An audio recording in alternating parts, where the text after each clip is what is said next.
안녕하세요. 문근사입니다. 오늘은 가격이라고 불리는 이 상품이나 서비스의 값이 우리의 삶에 어떠한 영향을 미치는가에 대해서 이야기해 보도록 하겠습니다. 이 가격은 우리의 행동을 결정하는 중요한 요소 중의 하나입니다.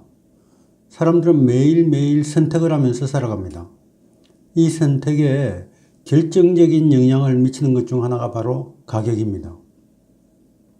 선택할 수 있다는 말은 우리들의 앞에 여러 가지 대안들이 존재한다는 이야기입니다. 사람들은 자신의 앞에 놓인 대안들이 가진 이윤과 이 비용을 비교하여서 상대적으로 유리한 대안을 선택하게 됩니다.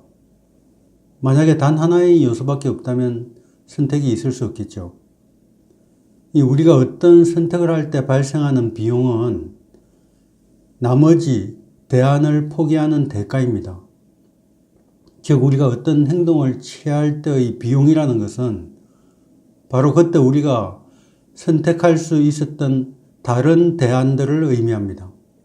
예를 들어서 우리가 오늘 10,000원을 지불하고 책을 샀다면 이 책은 우리가 그 10,000원을 가지고 할 수 있었던 다른 일들, 즉 영화를 본다거나 밥을 먹는 등의 다른 모든 기회들을 포기한 대가입니다.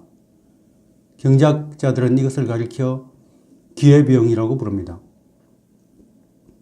지금 우리나라는 미혼자의 비율이 점점 증가하고 있는 추세입니다. 이 결혼을 하지 않는 이유는 여러 가지가 있겠지만 결정적인 요소 중 하나는 결혼의 가격이 높아졌기 때문입니다.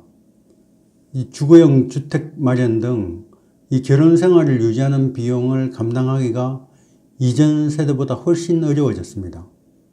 그러므로 혼인 연령이 점점 늦어지고 또 결혼하는 비율이 낮아지는 현상은 사람들의 취향이나 이 문화가 바뀐 것이 아니라 결혼의 가격이 높아졌기 때문이라고 보아야 합니다. 출산율의 저하도 마찬가지입니다. 아이를 출산하여서 양육하는 비용은 젊은 세대가 감당할 수 없을 정도로 치솟고 있습니다. 그러니 이 육아의 가격을 낮추기 전에는 출산율 하락을 막을 수가 없습니다. 이 젊은 세대가 이기적으로 변한 것이 아니고 양육에 필요한 비용이 높아졌기 때문에 아이를 덜 낳는 것입니다. 실제로 이 설문조사를 해보면 상품이나 서비스의 가격을 충분히 지불할 수 있는, 즉 물질적으로 풍요한 사람들이 가난한 사람들보다 더 행복한 경향이 있음을 알 수 있습니다. 현대사회에서의 돈은 이 삶의 질을 개선해주는 많은 것들을 제공해주기 때문입니다. 이 물질적인 부는 이 사람들로 하여금 많은 제약을 극복하게 해주고 자신의 삶에 대한 주도권을 질 수 있도록 해줍니다.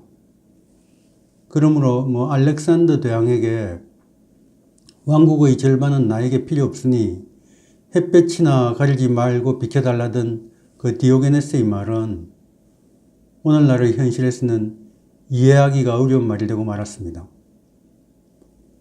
아무런 직업이 없는 두 사람이 있다고 가정해 보겠습니다. 한 사람은 매우 부유한 사람이고 한 사람은 또 가난한 사람입니다. 이 부자는 직업이 없이 놀고 있어도 매우 바쁩니다. 그에 비해 가난한 사람은 굉장히 한가해집니다. 이 부자라면 다른 사람들에게 일을 대신해서 시켜도 되니 바쁘지 않을 것 같지만 그렇지가 않습니다. 돈이 있으면 할 수 있는 일들이 점점 더 많아지기 때문입니다. 이 골프 약속도 많아지고 우동을 먹으러 삿포로도 가야 되고 유럽 일주 여행도 가야 하고 여기저기 땅도 사야 하고 돈이 많아질수록 점점 더 바빠질 수밖에 없습니다. 그에 비해 가난한 사람은 할 수 있는 일이 많지가 않습니다. 또 움직일 비용이 없으니 자연 한가해질 수밖에 없습니다. 이 물질적인 부는 행복 증가에 분명히 영향을 미칩니다.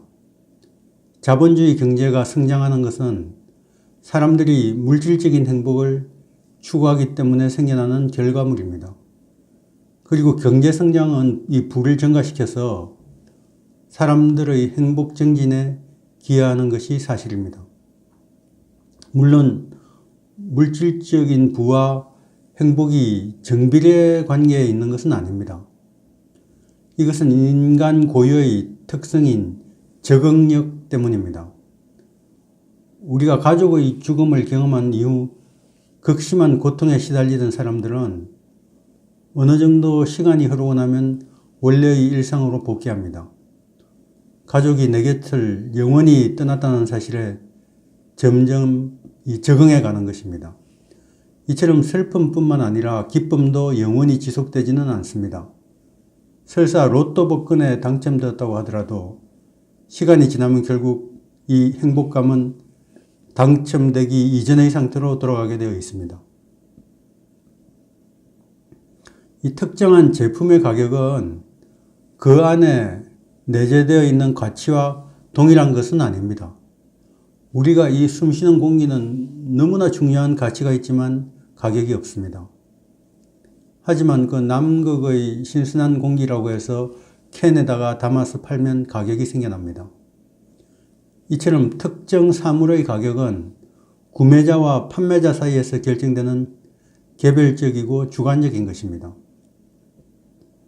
예를 들자면 A라는 특정 상표의 동일한 자전거가 한 도시 안에서 팔리고 있다면 그 자전거의 가격이 다 동일할 것 같지만 현실에서의 가격은 천차만별입니다. 이 A라는 동일한 자전거에는 한 도시 안에서도 수십 가지의 가격이 존재합니다. 이것이 가격의 극히 개별적이고 주관적인 특성입니다. 또 가격은 이 사람들의 심리적 요인에 많은 영향을 받습니다.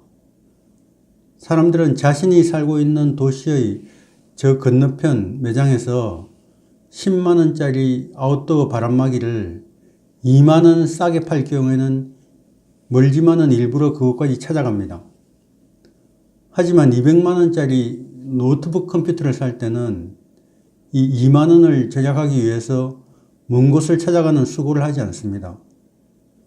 이 두 경우가 모두 동일하게 2만원을 제작할 수 있다는 점을 감안하면 참 이해하기 어려운 선택이 아닐 수 없습니다.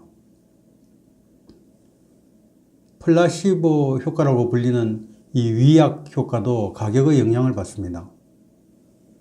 두 개의 실험 그룹을 정해서 새로운 진통제를 제공하겠다고 말한 뒤 실제로는 밀가루 알약을 주었습니다. 그런 다음에 한 그룹에게는 알약의 가격이 한 알에 5,000원이라고 알려주었고 한 그룹에게는 한 알에 100원이라고 알려주었습니다. 그랬더니 진통 효과는 5,000원이라고 알려준 그룹에서 훨씬 크게 나타났습니다. 이처럼 가격은 사람의 마음을 움직이는 힘이 있습니다. 이 가격이 공짜라고 하는 것은 진정한 공짜가 아니라 그 자체로 본질적 가치를 지닙니다. 미국 대학에서 실시한 실험에 따르면 10,000원짜리 기프트 카드를 1,000원에 구매하거나 20,000원짜리 기프트 카드를 8,000원에 구매하라는 제안을 했습니다. 이 제안을 받은 학생들 가운데 3분의 2가 20,000원짜리를 선택했습니다. 10,000원에서 1,000원을 뺀 9,000원보다는 20,000원에서 8,000원을 뺀 12,000원이 더 큰 이득이 되기 때문입니다. 이것이 상식적으로도 매우 합리적인 선택입니다. 그런데 거기서 1,000원씩을 더 할인해서 10,000원짜리 카드를 공짜로 주고 20,000원짜리 카드를 7,000원에 주겠다고 하자 놀랍게도 전원이 공짜 카드를 선택했습니다.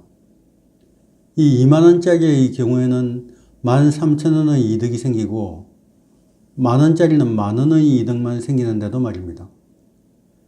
이처럼 공짜는 진정한 공짜가 아니라 그 자체로 본질적인 가치를 지니는 가격입니다. 무언가를 공짜로 얻게 되면 우리는 은혜를 잊거나 빚을 진 듯한 기분에 사로잡힙니다. 그래서 상대방에게도 뭔가 도움이 될 만한 일을 해줘야 한다고 느끼게 됩니다.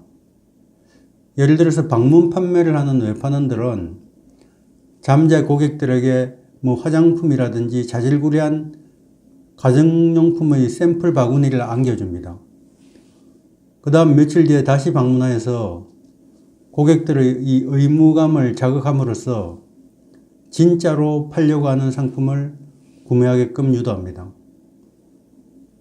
그러므로 먼저 받은 사은품은 진정한 공짜가 아닌 셈입니다. 우리는 자연 자원을 마음껏 공짜로 사용합니다. 다른 공짜 자원과 마찬가지로 우리의 이 소비 욕구를 조절해 줄 가격 신호가 없기 때문에 우리는 그것이 없어질 때까지 소비하게 됩니다. 그런데 그 공짜는 진정한 공짜가 아닙니다. 매립지는 쓰레기로 넘쳐나게 되었고 강물은 각종 중금속으로 오염되었으며 현재도 극지방의 빙하는 지구온난화로 인해서 녹아내리는 중인 것입니다. 오늘은 가격이 우리의 생활에 미치는 영향에 대해서 이야기해 보았습니다. 구독과 좋아요 부탁드리면서 이만 마치겠습니다. 감사합니다. 다음 시간에 뵙겠습니다.